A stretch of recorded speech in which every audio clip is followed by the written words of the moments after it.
유튜브를 시작할 때 필수 전략 5가지를 얘기를 해보고 제가 그걸 어떻게 지키지 않는지 그리고 지키지 않았을 때 어떤 결과가 나는지 알려드릴게요.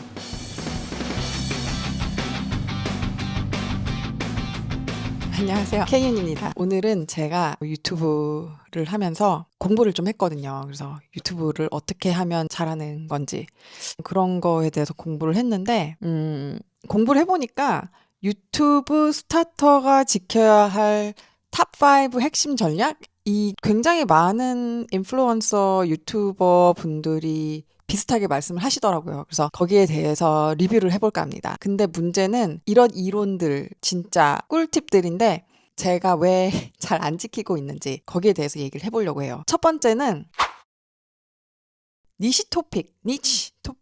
그러니까 토픽의 일관성을 유지해야 된다라는 건데요. 보통 그래야만 이제 채널의 주제와 타겟 시청자를 명확하고 뾰족하게 좁게 가져갈 수 있기 때문에 너무 광범위한 주제를 회피하고 일관성을 유지하는 게 중요하다고 생각을 해요. 그래야만 그 분야의 이제 전문가 이미지를 구축을 하고 충성도 높은 핵심 시청자층을 빠르게 보유할 수 있다고 하는데 제가 이게 좀 힘들더라고요. 왜냐하면 하고 싶은 말이 일단 얘기가 너무 많다 보니까 이 얘기를 하고 나면 또 이 얘기가 하고 싶어지고 또 저 얘기를 하고 나면 또 예전에 했던 얘기가 다시 생각나고 그러다 보면 또 누군가는 여기서 이런 얘기를 좀 해봐라. 그렇게 하다 보니까 토픽이 중구난방으로 되는 게 없지 않아 있는데 결국엔 그게 다 저라고 생각을 하기 때문에 저는 일단은 그렇게 하기로 했습니다. 사실 제 유튜브 채널은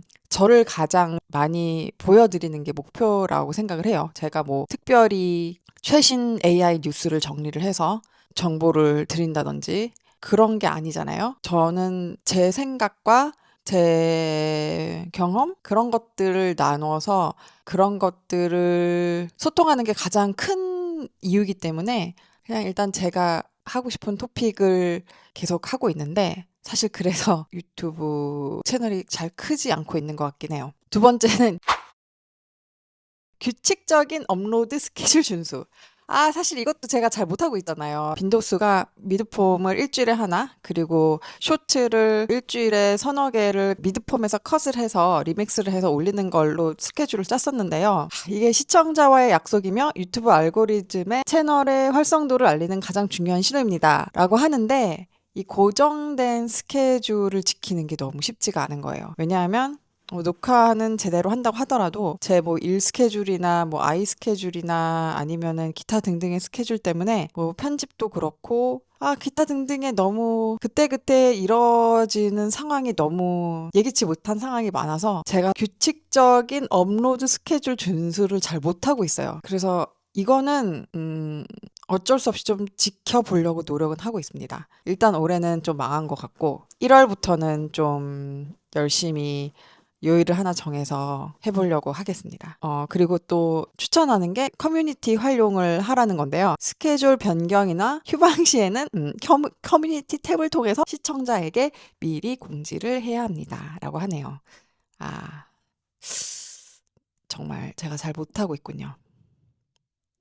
세 번째, 클릭을 부르는 썸네일과 제목 제작. 이거는 좀 노력은 하긴 해요. 유튜브를 찍기 전에 썸네일을 만들려고 많이들 하거든요. 사실 만들지는 않고 대강의 그림은 그립니다. 그림을 그려서 썸네일에 들어갈 텍스트도 미리 정하긴 하는데 찍고 보면 제가 꼭 정해놓은 얘기만 하는 게 아니라 옆으로 셀 때가 좀 많아가지고 다시 만들게 되긴 하더라고요. 저는 확실히 유튜브를 너무 주먹구구식으로 하고 있긴 한데 이것도 좀 고쳐야겠네요. 네. 그래서 이제 텍스트는 최소화하고 크고 명확하게 작성하며 배경과 대비되는 색상을 사용합니다. 충격적인 장면 또는 궁금증을 유발하는 요소들을 활용합니다. 그리고 제목은 사실 이거는 제가 좀 신경을 쓰는 것 같아요. 영어 제목, 한국어 제목을 둘 다 넣으려고 노력을 하고 되도록이면 키워드 SEO 생각을 해서 조금 더 검색에 최적화될 수 있는 제목을 넣으려고 노력은 하는데 제가 워낙 능력이 안 되다 보니 이것도 잘하고 있는지는 잘 모르겠네요. 그 다음은 데이터 분석 및 시청자 반응 반영. 감으로 채널을 운영하지 말고 유튜브 스튜디오의 데이터를 적극 활용해야 합니다. 제가 아직 유튜브 스튜디오의 데이터를 적극 활용하지 못하고 있어요. 사실 바쁘다는 핑계가 가장 자주 쓰이는 핑계죠.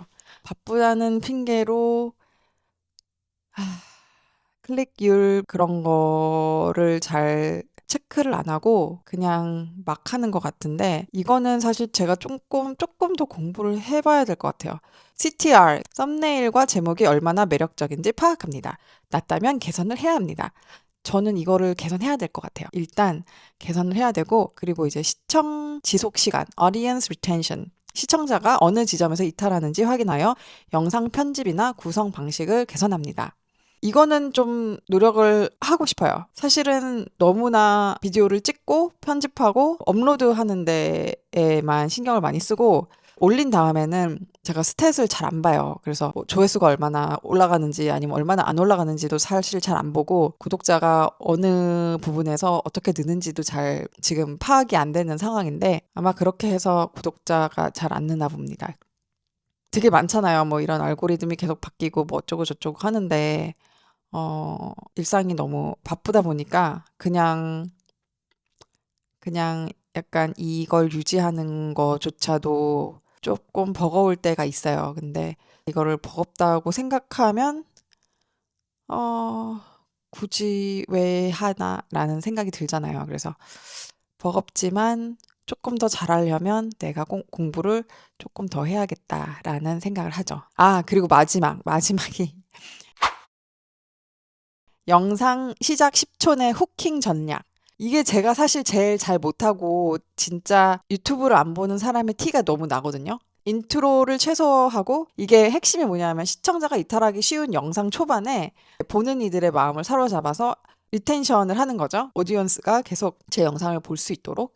이러기 위해서는 인트로를 최소화해서 불필요한 뭐 로고나 긴 음악은 인트로는 과감히 줄이고 어느 정도 결론 미리 보기 가장 흥미로운 부분이나 결론적인 내용을 10초 이내에 짧게 보여줘서 궁금증을 유발하고 명확한 가치 제시. 이번 영상에서는 어떤 문제를 해결하는 가장 쉬운 방법 3가지를 알려드릴게요. 이렇게 좀 더 시청자가 영상을 끝까지 봐야 하는 이유를 제시를 해야 되는데 제가 이거를 잘 못하고 있죠. 왜냐하면 저는 일단 토픽을 정해서 대강의 블랙 포인트를 몇 개를 쓰지만 크게 구체적으로 내가 이 영상을 통해서 이런 메시지를 A, B, C, D 해서 이렇게 딜리버를 해야겠다는 그런 큰 계획은 없어요. 근데 그게 아마 잘못하는 것 같긴 하네요. 이번 영상에서는 유튜브를 시작할 때 필수 전략 5가지를 얘기를 해보고 제가 그걸 어떻게 지키지 않는지 그리고 지키지 않았을 때 어떤 결과가 나는지를 알려드릴게요. 이번 영상에서는 유튜브 필수 전략 5가지를 알려드립니다. 이렇게 시작하면 될까요? 이렇게 시작하면 되려나? 그리고 저처럼 유튜브 하지 마세요. 그래서 앞으로는 일단 내년부터는 니시 토픽을 저는 한 가지만 정하긴 약간 애매해서 한 3가지 정도를 할 거고요. 하지만 그게 K윤이라는 그런 공통성, 어떻게 보면 캐나다 해외 생활이라는 공통성, 뭐 워킹맘 비즈니스 한다는 그런 공통성을 가지고 얘기를 해보려고 해요. 그리고 2번째, 규칙적인 업로드 스케줄 준수. 그거는 제가 좀 열심히 노력을 해보겠습니다. 그 다음은 클릭을 부르는 썸네일과 제목 제작. 아, 이거는 사실 제가 썸네일을 좀 많이 공부를 해봐야 될 것 같긴 해요. 그러니까 어떤 썸네일이 제가 더 누르고 싶게 만드나? 약간 그런 거를 공부를 해봐야 될 것 같아요. 그 다음에 데이터 분석 및 시청자 반영. 주요 지표는